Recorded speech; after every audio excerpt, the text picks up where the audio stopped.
हरिओम प्रिय दर्शकों, आज इस वीडियो में हम जानेंगे सरलता से ज्योतिष सीखने के क्रम में कि भचक्र पूरा कैसे बनता है, यानी कि राशि पूरी कैसे बनती है। जैसे आप सुनते हैं कि एक राशि है आपकी, हो सकती है कि मेष राशि हो सकता है कि वृष राशि हो या लग्न हो। तो ये कैसे राशि बनती है और राशियों से भचक्र बनता है। तो इसके 7 क्रम हैं, कैसे कैसे बनते हैं इसे हम जान लेते हैं। सबसे पहले जानते हैं 7 ये कौन से शब्द हैं जिनसे ये पूरा निर्माण होता है भचक्र। तो सबसे पहला है विकला, कला, अंश, चरण, नक्षत्र, राशि और फिर भचक्र बनता है। और किससे कितने विकला, कितने कला, कितने अंश, कितने चरण, कितने नक्षत्र और कितनी राशि से भचक्र बनता है, इसको भी हम जानते हैं। तो 60 विकला से एक कला बनता है और 60 कला से एक अंश बनता है और 3 अंश 20 कला से एक चरण बनता है और 4 चरण से, जो ये चरण हुआ, 4 चरण से एक नक्षत्र बनता है और 2.25 नक्षत्र से एक राशि बनती है और 12 राशियों से पूरा भचक्र बनता है। 12 राशियों के समूह को ही भचक्र कहते हैं। अब रही बात कि इसकी आवश्यकता हमें कहाँ पड़ेगी, कब पड़ेगी, कैसे पड़ेगी। यदि आपसे कोई पूछे प्रश्न कि राशि कैसे बनती है, तो आपको इस गहराई में जाना होगा कि विकला, कला, अंश, चरण, नक्षत्र और फिर राशि। और 12 राशि, जो 12 राशियां होती हैं उनके समूह को क्या कहते हैं, उसे भचक्र कहते हैं। एक भचक्र 12 राशियों का कहलाता है।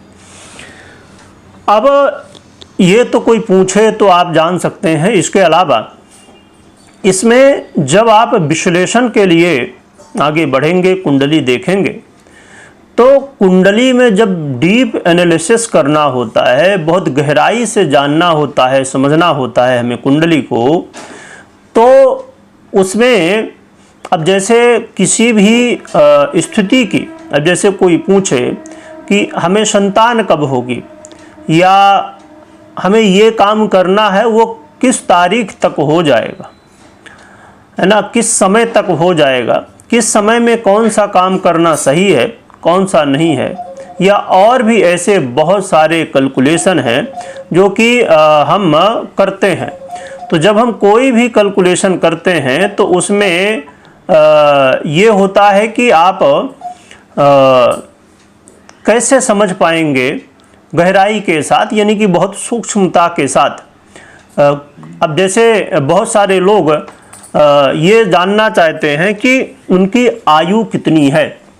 वैसे तो इसकी गणना करने की आवश्यकता नहीं होती क्योंकि ये सब भगवान के हाथ में है, परंतु इसमें यदि गणना की जाए तो हम गहराई से जान सकते हैं कि कौन सा व्यक्ति कितने वर्ष, कब तक ये जिएगा, किस वर्ष तक, किस महीने, किस दिन, और यहाँ तक कि हम घंटे मिनट भी निकाल सकते हैं। जो कि इसमें हमें बहुत सारी जानकारी होनी चाहिए इसके विषय में।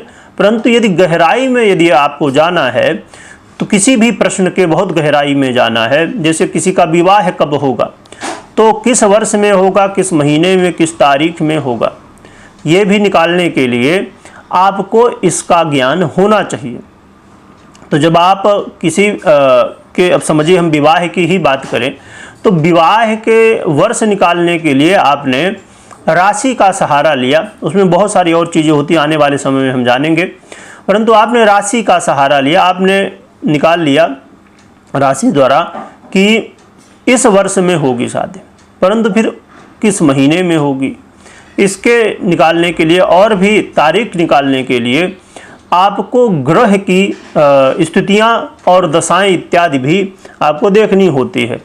तो उसमें जब आप गहराई में इसी तरह जाएंगे कि आपने नक्षत्र तक पहुँचे, फिर आप नक्षत्र के चरण में आपने कभी सुना होगा, जब ग्रहों का परिवर्तन जैसे होता है गोचर में या तो दशाओं में, तो जैसे आप गोचर में अक्सर सुनते होंगे कि ग्रहों का परिवर्तन हुआ है, ठीक है। तो कोई भी ग्रह, जैसे अब गुरु ग्रह का परिवर्तन 14 मई को हो गया, परंतु 14 मई को कब हुआ है, कब किस नक्षत्र में किस चरण में पहुंचेंगे। अब जैसे इसमें और भी एक चीज़ समझा जाए, ये बहुत ज़्यादा जब आप विश्लेषण करते हैं तो यहाँ पर काम होता है कि अब कोई भी ग्रह किसी भी योग को बना रहा है, समझिए 2 ग्रह जैसे चंद्रमा और गुरु गज केसरी योग बना रहे हैं, परंतु वास्तविकता में वो पूर्ण रूप से गज केसरी योग नहीं बन रहा होता है। बन रहा है योग, परंतु वो पूर्ण रूप से फल नहीं दे रहा होता है, यानी पूर्ण रूप से बना नहीं है, उसमें कहीं ना कहीं कमी है। तो आप पहले आप राशि वाइज आपने यदि देखा तो आपको दिखा कि योग बना हुआ है, पर नक्षत्र वाइज बहुत डिफरेंस है। फिर उसमें आप थोड़ा और गहराई में गए, आप चरण में गए, फिर आप अंश में गए, फिर विकला कला में गए। तो जब आप एक अंश वाइज देखेंगे, विकला कला वाइज देखेंगे, तो वो समझ में आएगा कि हाँ कितना सटीक है। यदि कोई भी योग विकला वाइज, यानी कि जैसे आप राशि वाइज देख रहे थे कि 2 ग्रह एक राशि में बैठे हैं, इसी तरह आप विकला वाइज यदि देख रहे हैं कि वो योग पूर्ण सटीकता के साथ एक ही विकला में है और अन्य स्थितियां उसे कमज़ोर नहीं कर रही हैं, क्योंकि उसमें योग में बहुत सारी चीज़ें होती हैं कि ग्रह का कितना बल है, किस भाव में बना हुआ है, कुंडली में कौन कौन से और योग उसको प्रभावित कर रहे हैं या कुंडली को प्रभावित कर रहे हैं। और यदि हम किसी विषय में हम समझें कि क्या फल मिलेगा, तो उससे संबंधित चक्र में क्या कैसी स्थिति है, 16 चक्रों में क्या स्थितियां हैं, बहुत सारी बातें। परंतु इसमें यह समझने की है कि जब आप विकला वाइज उसे समझ लेंगे कि ये योग राजयोग हो, दुर्योग हो या कोई स्थिति हो बनी हुई है, तो फिर उसे आप बहुत गहराई से जान पाएंगे कि हाँ ये योग का फल आपको पूरी तरह से मिलेगा। और यदि पूरी तरह से नहीं मिलेगा तो कितना मिलेगा, विकला वाइज है कि कला वाइज है कि अंश वाइज है या नक्षत्र वाइज वो बना हुआ या मात्र राशि वाइज है। नक्षत्र दूसरे हैं, क्योंकि जैसे अभी हमने समझा कि एक राशि में एक राशि जो बनती है वो सवा 2 नक्षत्र की बनती है। तो कई बार आपने, यदि अभी आगे हम समझेंगे, आपने देखा होगा कि एक ही नक्षत्र 2 राशियों में होता है, उसके चरण जो होते हैं अलग अलग होते हैं। अब जैसे मेष राशि की हम बात करें तो अश्विनी भरणी ये दोनों के 4 चरण हैं, परंतु कृतिका का प्रथम चरण ही है मेष में, बाकी वृषभ में है 3 चरण।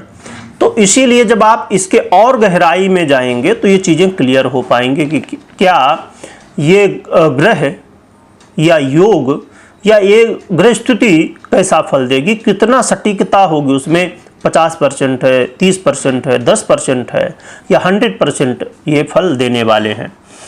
ऐसी बहुत सारी चीज़ें, तो इसीलिए आपको इसको ध्यान रखना चाहिए।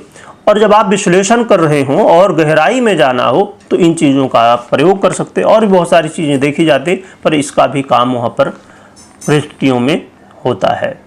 तो मुझे लगता है कि आपको क्लियर हो गया होगा और इसका महत्व मालूम पड़ गया होगा कि राशि कैसे बनती है, इसे हमें जानना कितना महत्वपूर्ण है।